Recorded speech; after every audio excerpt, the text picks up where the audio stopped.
Muy buenas tardes, estimados estudiantes. El día de hoy nos reencontramos nuevamente en clase y vamos a entrar a un tema nuevo. Sí, vamos a hablar el día de hoy acerca de la estructura de membrana, ¿correcto? Entonces, vamos a iniciar la clase, no sin antes pues agradecerle a Dios. Querido Padre que estás en los cielos, santificado y glorificado sea tu nombre, Señor. En esta tarde te pedimos que el tema que se va a impartir el día de hoy quede grabado, Padre Santo, y que puedan aplicarlo, Señor, en su estudio diario. Tus favores en el nombre de Jesús. Amén. Muy bien. Vamos a continuar entonces y vamos a comprender qué es lo que vamos a ver de este tema. Primero vamos a entender un poco acerca de los modelos que se postularon para el diseño de la membrana plasmática, ¿sí? Actualmente ustedes conocen cuál es la estructura de membrana, pero hubo todo un proceso para llegar a ello. Entonces vamos a refutar las teorías, ¿no? Vamos a analizar teorías del modelo de Dobson y Danieli, ¿correcto? Y también las de Singer y Nicholson, ¿sí? Vamos a comprender también que el colesterol, ¿correcto? Es un componente de las membranas en las células animales, ¿sí? Vamos a comprender que las proteínas de membrana van a diferir en cuanto a la estructura, ubicación o membrana, ¿no? Ubicación en la membrana y función, y los fosfolípidos pues son los componentes que van a formar la bicapa en, en la membrana, ¿correcto? Muy bien. Veamos entonces, bicapas de fosfolípidos. ¿Qué debemos entender primero?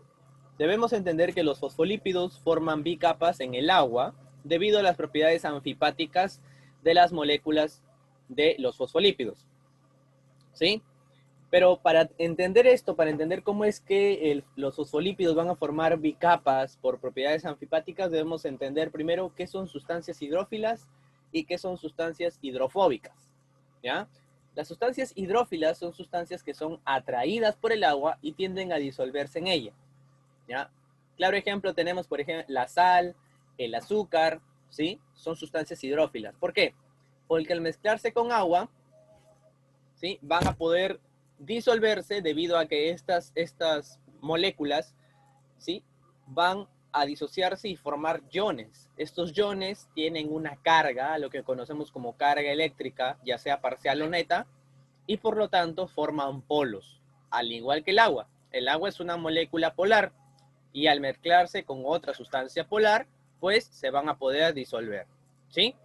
En cambio, las sustancias hidrofóbicas son sustancias que son repelidas por el agua, es decir, no se pueden mezclar con ella. En parte, cuando estuvimos hablando acerca de la química y todo ello, ¿no? De mezclas y sustancias, ustedes ya tienen este concepto, entonces solamente es un repaso de ello, ¿no? Porque ustedes ya saben qué implica esto. Entonces, sustancias hidrofóbicas, por ejemplo, son las grasas, los aceites, ¿sí? Pues estas sustancias no tienen ninguna carga eléctrica, es decir, no forman iones, ¿no? Entonces son apolares. Por eso es que no se pueden mezclar con el agua, ¿correcto? Entonces, teniendo este concepto básico, vamos a poder entender la estructura de los fosfolípidos. Miren, a simple vista, ¿ya? O de manera gráfica, podemos dibujar a los fosfolípidos de esta manera, ¿correcto? Cuando vamos a hacer nuestro dibujito de membrana plasmática o de esta manera, ¿ya? Pero en manera química, esto es como, así es como se ve un fosfolípido, ¿ya? De manera química, así se ve. Miren, ¿sí? El fosfolípido es una sustancia, ¿sí? Son sustancias inusuales porque, a diferencia de otro tipo de sustancias que son polares o apolares, en el caso del fosfolípido, tiene dos partes, ¿ya? Tiene una parte hidrófila y otra parte hidrofóbica. Por eso es una sustancia anfipática, ¿ya? Por esa razón.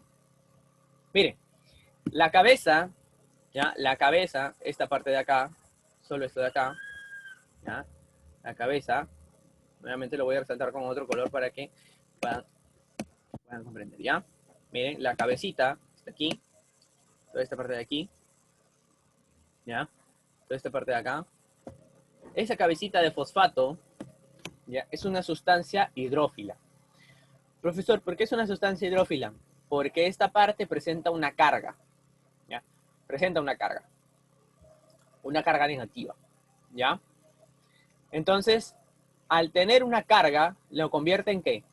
Correcto, lo convierte en una molécula polar, por lo cual se puede mezclar con el agua, ¿ya? En cambio, las colas, que están aquí, más abajito, ¿no?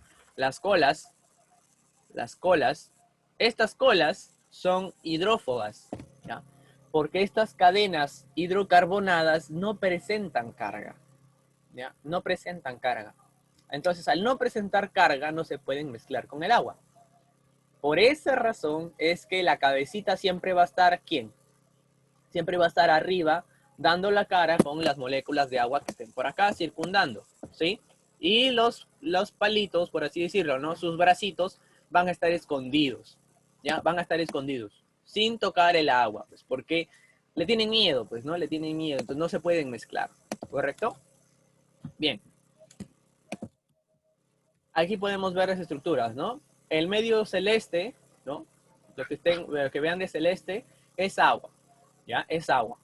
Y ahí están los fosfolípidos, ¿no? Ahí están sus cabecitas para hacia afuera y los bracitos hacia adentro, ¿no? Parecieran pequeños alfileres, ¿no? De dos bracitos. Ya. Entonces, cuando una capa, ¿no? Cuando se mezclan con el agua los fosfolípidos, se atraen mediante interacciones débiles y espontáneamente pueden formar una monocapa, ¿ya? Una micela, ¿sí? Que es como una especie de esfera, una bicapa, que es la estructura más estable que existe, o un liposoma, ¿ya? Que es como una especie de racimito, ¿sí? Cualquiera de estas estructuras pueden formar, ¿sí? Ahora, una bicapa de fosfolípidos, esto es un fosfolípido.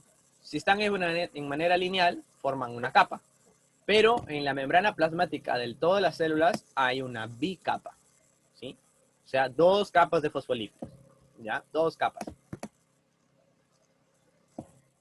Y ahí están las partes, ¿no? La cabeza color rojito es una cabeza hidrófila, por lo tanto puede estar en contacto con el agua, ¿sí? Tanto del medio exterior de la célula como del medio interior, porque dentro de la célula también hay agua, ¿sí? Y las colas hidrocarbonadas, que son hidrofóbicas, pues van al centro, ¿no? Porque no se pueden mezclar con el agua, ¿sí? Muy bien, ahora, un proceso curioso para entender ello fue el que hizo Gorter y Grene en el año 1920. ¿Sí? Ellos extrajeron fosfolípidos de la membrana de los glóbulos rojos de la sangre y calcularon pues que el área que debían ocupar si formarse en una monocapa es 2 veces mayor que el área de la membrana plasmática en sí, ¿no? De donde pues ellos dedujeron que debía disponerse en una bicapa, ¿no? No en una monocapa, sino en una bicapa. Pero da la casualidad de que los fosfolípidos no son los únicos que están componiendo la membrana plasmática. Hay proteínas, hay glúcidos y hay otros componentes, ¿sí? Es por eso que surge la gran pregunta, ¿cuál es la estructura de la membrana plasmática? Y ahí entran a tallar nuestros amigos Dobson y Danieli. Ellos fueron los primeros que postulan una primera disposición de la membrana plasmática. ¿Correcto? Ellos hicieron análisis en microscopía, ¿sí? De varios tipos de células con ciertas tinciones, ¿sí? La membrana plasmática tiene un grosor entre 5 a 10 nanómetros, ¿sí? Si lo llevamos a medidas que ustedes puedan entender, ¿no? Demasiado pequeño, por lo que ellos utilizaron un microscopio electrónico, ¿correcto? El cual revelaba para ellos una disposición trilaminar en 3 capas. Una capa central clara y 2 capas oscuras, ¿no? Este es el modelo, miren, de Dobson y Danieli, ¿correcto? Una capa clara, como la pueden ver acá, ¿no? Por los fosfolípidos, ahí está de color plomito, ¿no? Y una capa oscura que ellos llamaron aquí, ¿no? La parte de proteínas. Para ellos esta era la estructura, ¿sí? Es lo que ellos observaban, ¿no? Y acá hay una micrografía de ello, de lo que ellos observaron, ¿sí? Pero se sabía pues que los fosfolípidos aparecen claros en la tinción y por eso es que ellos dedujeron este primer modelo, ¿no? Los fosfolípidos en el medio y 2 capas al costado, arriba y abajo, por así decirlo, ¿no? Medio exterior y medio interior celular, de proteínas, pues, porque las proteínas, al momento de teñirlas, se ven de manera muy oscura, ¿no? Entonces ellos dijeron, bueno, la membrana plasmática tiene esta disposición trilaminar, ¿no? Así que en 1935, Hugh Dobson y James Danieli propusieron pues que habían dos capas de proteínas asociadas, ¿no? Adosadas a cada lado en el modelo de la membrana plasmática, ¿no? Y a este modelo, si ustedes lo pueden apreciar, se le ve como una especie de sanduchito. Entonces al modelo de Dobson y Danieli se le conoce también con el nombre de modelo sándwich de Dobson y Danieli, ¿no? Un poquito cómico en la historia, pero da la casualidad pues de que esto da la apariencia, ¿no? De un pan, de una rebanada de pan, ¿no? La otra rebanada de pan y aquí pues el rellenito, ¿no? Puede ser de tu atún o de tu pollito con mayonesa, no sé. Pero de una manera icónica se le da el nombre de modelo de sándwich de Dobson y Danieli, ¿no? Por la apariencia que tiene. Ahora, no bastó con ello y en 1959, ¿no? 24 años más tarde, David Robertson extiende este modelo a todos los tipos de membranas celulares. Ojo, si bien es cierto, Dobson y Danieli hicieron este modelo de membrana, ellos no lo habían aplicado a todo como lo hizo David Robertson, ¿sí? Y él en 1959 extiende este concepto como la unidad de membrana. Pero existían ciertas objeciones con este tipo de modelo, ¿no? Porque si existía una capa de proteínas, ¿cuál era la manera en cómo la célula se comunicaba con otras? ¿Cuál era la manera en que las sustancias podían pasar del medio extracelular al medio intracelular? No había una explicación para ello y por eso es que se hicieron hincapié en este primer modelo. Así aparece la famosa implicancia de las proteínas de membrana. Número uno es que la primera función de la membrana es formar una barrera que limita el espacio libre, ¿no? El paso libre de sustancias. ¿Correcto? Recuerden que la membrana, cuando estuvimos hablando de la estructura celular, decíamos que la membrana es la parte que selecciona qué sustancias van a entrar y qué sustancias van a salir. ¿Correcto? Entonces, la bicapa de fosfolípidos es responsable de que las sustancias hidrófilas disueltas en agua, como las sales, la glucosa, no puedan atravesar la capa hidrofóbica. Para eso se van a necesitar proteínas de membrana, ¿sí? Y el resto, pues, de funciones de la membrana plasmática las desempeñan, pues, proteínas, ¿correcto? Y en menor medida los glúcidos, como por ejemplo para la intercomunicación, ¿no? Para la comunicación entre una y otra célula, ¿sí? Entonces, funciones de proteínas de las membranas. ¿Cómo debían funcionar realmente? Primero, sitios de unión de las hormonas, ¿no? Receptores de hormonas. La hormona se une a la proteína receptora de la membrana y transmite la señal a otra proteína en el interior de la célula. Básicamente es una primera función, ¿sí? Lo hemos visto en la parte de ultraestructura celular. Número dos, otra función de las proteínas de membrana es que es una función transportadora y también lo vimos en la parte de proteínas, ¿recuerdan? Claro, también lo habíamos visto en la parte de proteínas, ¿no? ¿Por qué? Porque van a facilitar pues el transporte pasivo o activo en determinadas sustancias hacia un lado u otro de la membrana, ¿no? Ya sea al exterior o al interior celular, a lo que conocemos pues como transporte selectivo o permeabilidad selectiva, ¿sí? Algunos tienen forma de canales pasivos, otros cambian de forma, ¿no? Va a depender ya del tipo de función que aplique esta proteína de transporte, ¿correcto? Adhesión entre células mediante uniones estrechas entre sus membranas y la comunicación, ¿sí? Entre célula y célula. Entonces, las proteínas de membrana van a diferir en lo que se refiere a estructura, ubicación de membrana y función, ¿correcto? Difieren de ello. Y por eso se hace hincapié en el primer modelo de Dobson y Danieli, porque no daba espacio a que pues exista un sitio de unión de hormonas, no daba espacio a que existan proteínas de transporte, ¿no? Para que se pudieran comunicar, no daba espacio a ello.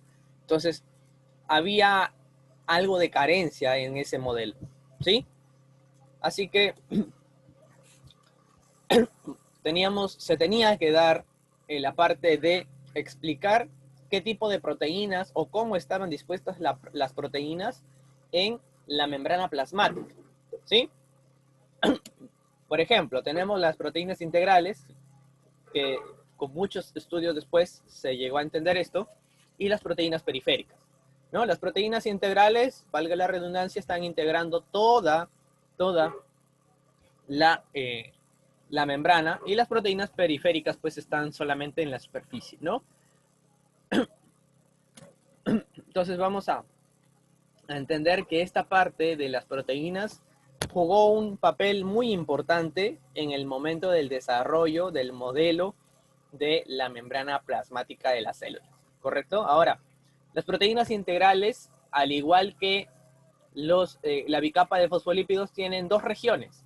Una región hidrófila, que está a la superficie, ¿no? En la superficie exterior e interior, y una región hidrófoba, que está al interior, así como los bracitos de los fosfolípidos, ¿correcto? Lo mismo, es similar la estructura, ¿sí? Solo que son proteínas, ¿sí? Y las proteínas periféricas sí son, pues, más que nada, por el hecho de estar a la superficie, son hidrofílicas, ¿no?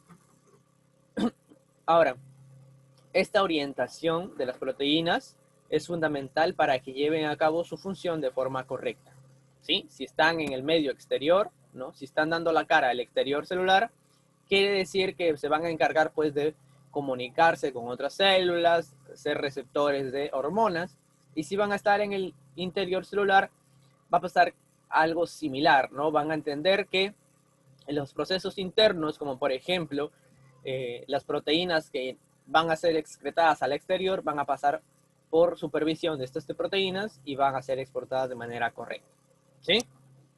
Muy bien. Es por eso que surge el modelo más adelante, ¿no? Años más tarde, de Singer y Nicholson, ¿sí? Y a este modelo es el aceptado hasta la actualidad, llamado el modelo del mosaico fluido, ¿sí? En 1972, 37 años más tarde, Singer y Nicholson proponen el modelo del mosaico fluido, que reemplazó totalmente al modelo de Dabson y Danieli. Lo rebatió, ¿sí? Lo rebatió por completo. ¿Qué decía este modelo? Decía que la bicapa de fosfolípidos forman la base estructural de las membranas biológicas, ¿sí? Además decía que las proteínas se encontraban inmersas total o parcialmente en la bicapa, lo que conocemos como proteínas periféricas o proteínas integrales, ¿correcto? Decía además que los fosfolípidos y proteínas formaban un mosaico en el que todas las piezas, tanto fosfolípidos como proteínas, estaban encajadas unas con otras sin dejar huecos, ¿sí? Sin dejar huecos. Miren, aquí podemos ver varias imágenes de lo que es la membrana plasmática actual, ¿no? Proteínas periféricas, ¿sí? Proteínas que están integrando toda la membrana, proteínas integrales, ¿no? Aquí igual, proteínas integrales, ¿no? Proteínas periféricas, ¿correcto? Y Singer y Nicholson ya no disponen que las proteínas estaban formando capuchones, ¿no? En toda la membrana, sino que estas proteínas que Dabson y Danieli describían como una capa, ¿no? Exterior e interior, las adosaron de tal manera que se formó un mosaico, ¿no? Un mosaico, como una especie de caja, en donde todo estaba perfectamente ubicado, ¿no? Proteínas que estaban integrando toda la membrana, porque esa era la disposición de sus funciones, y proteínas que simplemente estaban en la superficie, ¿no? Periféricas. Este mosaico, además, es fluido, es decir, no es estático, sino que está en constante movimiento, en constante fluidez, ¿sí? Ya que tanto los fosfolípidos como las proteínas pueden desplazarse lateralmente, ¿ya? Pueden desplazarse, es decir, esta proteína integral está aquí, puede desplazarse hacia la derecha, puede desplazarse hacia la izquierda, hacia los demás lados, ¿correcto? Entonces, es un constante movimiento celular, ¿sí? Muy bien, entonces Singer y Nicholson dan la revolución total a lo que conocemos hoy como estructura de membrana, ¿sí? A lo que conocemos hoy como estructura de membrana. Claro, dado a sus estudios también con la parte de microscopía, ¿correcto? La parte de microscopía. Ahora, ¿cómo existe o cómo se da esta fluidez de membranas? Número uno, las membranas se encuentran en un estado que no es ni líquido ni sólido, sino es un fluido, ¿correcto? Es un fluido. El grado de fluidez de la membrana va a depender de la temperatura y de los ácidos grasos que componen los fosfolípidos. Es decir, si hay una mayor temperatura, mayor va a ser la fluidez. Y si es menor la temperatura, pues sucede todo lo contrario, ¿no? Ahora, si la temperatura supera un determinado límite, la membrana se puede fundir. Y si la temperatura es demasiado baja, ¿no?, la membrana se puede solidificar, afectando totalmente a la célula, ¿correcto? Los fosfolípidos de colas largas proporcionan más fluidez que los de cola corta, ¿sí? Dentro de la clasificación de fosfolípidos tenemos ello, ¿no? Los de cola más larga o los de cola corta, ¿sí? También están los ácidos grasos que están formando a los fosfolípidos. Las colitas son ácidos grasos, ¿sí? Y los saturados pues se van a empaquetar mejor, ¿correcto? Por lo que la membrana va a ser más consistente, menos fluida y solidifica antes a bajas temperaturas. En cambio, los fosfolípidos que tienen ácidos grasos insaturados, ¿sí? Es decir, aquellos que están acá, miren, formando unas colitas que se desvían como a la derecha o a la izquierda, ¿sí? Permiten que los ácidos estén más separados, ¿no? Y la membrana se vuelve más fluida y se va a licuar antes con altas temperaturas. Ahora, la proporción de ácidos grasos saturados e insaturados determina una mayor o menor fluidez de la membrana, ¿sí? Es decir, en resumen, para que no se mareen mucho, estos bracitos, llamados ácidos grasos, van a determinar cuán fluida va a ser la membrana, ¿sí? Cuán fluida va a ser. Y le va a permitir, lógico, cumplir, ser más estable a las células, ¿correcto? Porque recuerden que la membrana es la primera barrera. Y en el caso de las membranas de las células animales, no existe algo que les dé forma, ¿no? Lo que le da forma es este mosaico fluido que está en constante pues movimiento. Es por eso que hay muchísimas formas de células animales, ¿no? Tenemos células de tipo neurona, donde el citoplasma pues está formando como una especie de estrella, ¿correcto?